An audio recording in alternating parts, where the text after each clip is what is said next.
नमस्कार आप सभी को। मैं हूं भव्या और आप देख रहे हैं मेरा चैनल मॉम्स गाइड बुक। आज मैं बात करूंगी कॉन्स्टिपेशन बच्चों में क्यों होता है, उसके सिम्टम्स क्या हैं और नेचुरल रेमेडीज जिससे आप जल्द से जल्द उनका कॉन्स्टिपेशन ठीक कर सकते हैं। तो चलिए अपना वीडियो शुरू करते हैं। वीडियो शुरू करने से पहले मैं एक रिक्वेस्ट करूंगी, अगर आपको मेरा वीडियो इंफॉर्मेशनल लगता है, टाइम वर्दी लगता है, तो प्लीज मेरे चैनल मॉम्स गाइड बुक को सब्सक्राइब कीजिए, मुझे अपने वैल्यूएबल फीडबैक्स दीजिए और बेल आइकन हिट करना मत। जब हम बड़ों को कॉन्स्टिपेशन होता है तो हमको कितना डिस्कम्फर्ट होता है, हमारी ऑलमोस्ट पूरी डेली रूटीन हिल जाती है, हमको बहुत समय लग जाता है उस कॉन्स्टिपेशन को काबू पाने में।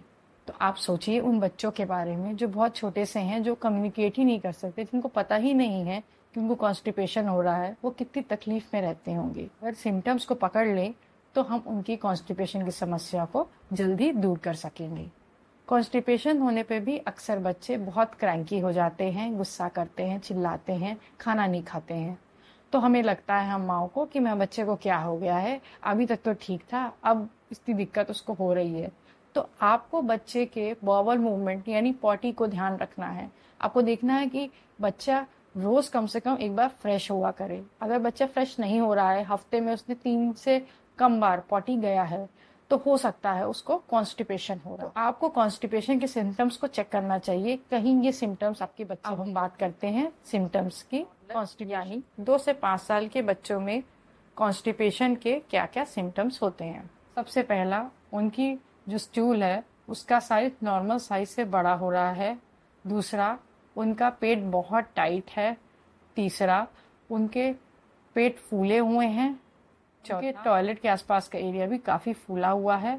पांचवा, या तो उनके पॉटी में खून आना। कभी कभी ऐसा भी होता है कि बच्चे के डेली रूटीन में चेंज आने की वजह से भी बच्चे कॉन्स्टिपेटेड हो जाते हैं। जैसे कि फॉर एग्जांपल वो कहीं घूमने गए हैं, उनको टाइमली सब कुछ नहीं मिलता है, खाना पीना और रहना सोना, तो उससे बच्चों की दिक्कत जाती है। बच्चे कभी डे केयर में पहली बार जा रहे हैं तो घबराहट से भी कॉन्स्टिपेशन हो जाता है। बच्चा पहली बार एग्जाम देने जा रहा है तो घबराहट की वजह से उसको कॉन्स्टिपेशन हो गया, या उसने अपना बॉवल मूवमेंट रोक लिया, उसकी वजह से उसको कॉन्स्टिपेशन। ऐसा भी होता है कि बीमारी की वजह से या कोई मेडिकेशन चल रही है उसकी वजह से बच्चे के बॉवल मूवमेंट में उन दवाइयों का साइड इफेक्ट होता है और उस वजह से बच्चे को कॉन्स्टिपेशन। इमोशनल कॉज या फियर की वजह से भी कॉन्स्टिपेशन हो जाता है। सपोज कीजिए अगर आपके बच्चे की पॉटी ट्रेनिंग शुरू हुई है और वो बाथरूम जाने में डरता है, तो हो सकता है डर के हमारे पॉटी ना जाना पड़े वहां पे, इसलिए वो अपनी पॉटी रोक ले। कभी ऐसा भी होता है बच्चे बाथरूम स्पेसिफिक होते हैं कि अभी इसी ही बाथरूम में जाना है और वो वहां नहीं जा पाए टाइमली, वो क्या करते हैं अपनी पॉटी को रोक लेते हैं, जो नुकसान करती है बच्चे को और कॉन्स्टिपेशन की समस्या को जन्म देती है।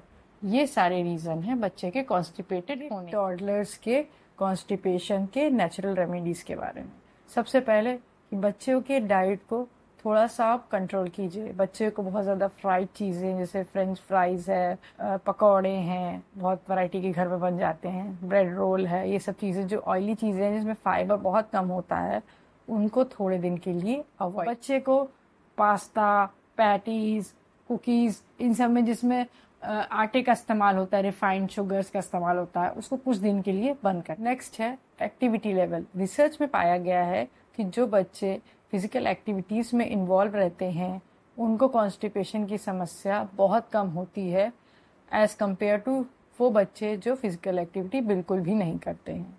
तो अपने बच्चे को फिजिकली एक्टिव रखिए।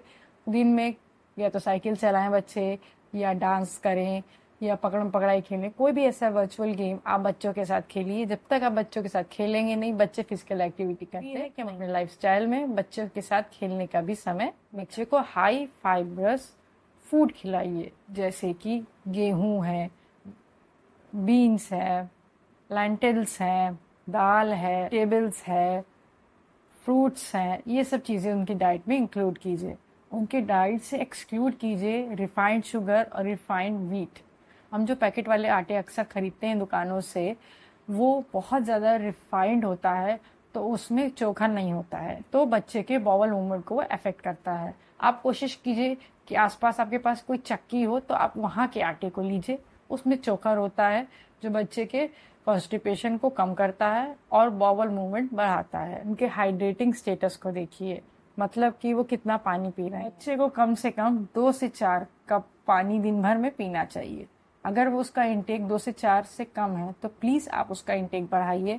आप पानी का इंटेक का फॉर्म चेंज कर सकते हैं, या कभी आपने उसमें ग्लूकोज मिला के दे दिया, या कभी आपने शिकंजी बना दी, या फिर आपने फ्रूट जूस ही दे दिया। तो इस तरह से आप फ्लूइड का क्वांटिटी अपने बच्चे की डाइट में बढ़ा सकते हैं। पैक्ड जूस मत लीजिए, आप उसकी जगह नेचुरल जूस घर पे निकालिए और वो पिलाइए अपने बच्चे को। वो ज़्यादा न्यूट्रिशियस होगा, फ़ायदा करेगा। पैक्ड वाले इतने प्रिजर्वेटिव्स पड़े रहते हैं उसमें कि वो फ़ायदा करने के बजाय आपको नुकसान कर सकते। ये तो थे घरेलू इलाज जिससे आप अपने बच्चे की कॉन्स्टिपेशन को ठीक कर सकते हैं। अगर आपके बच्चे का कॉन्स्टिपेशन 2 दिन में नहीं सही होता है इन देसी तरीकों से, और आपके बच्चे को बुखार आ रहा है, वॉमिटिंग आ रही है, वो सो नहीं पा रहा है, वो खाना नहीं खा पा रहा है, उसके स्टूल में ब्लड आ रहा है, उसका एब्डोमेन बुरी तरह से फूल रहा है, तो आप तुरंत डॉक्टर के पास जाइए। तो ये थे कॉन्स्टिपेशन से रिलेटेड बच्चों के लिए नेचुरल रेमेडीज। और अगर आप और भी रेमेडीज, कफ एंड कोल्ड की रेमेडीज देखना चाहते हैं, या फिर पॉटी ट्रेनिंग कैसे करें बच्चों की, ये देखना चाहते हैं, और बच्चों से रिलेटेड और भी टॉपिक्स जो पेरेंटहुड और चाइल्ड केयर में आते हैं, तो प्लीज़ मेरे चैनल को सब्सक्राइब कीजिए। मैं हर मंडे लेकर आती हूँ child care, parenting, mom beauty और टॉय रिव्यू से रिलेटेड कई वीडियोस। प्लीज़ मेरे चैनल को सब्सक्राइब कीजिए।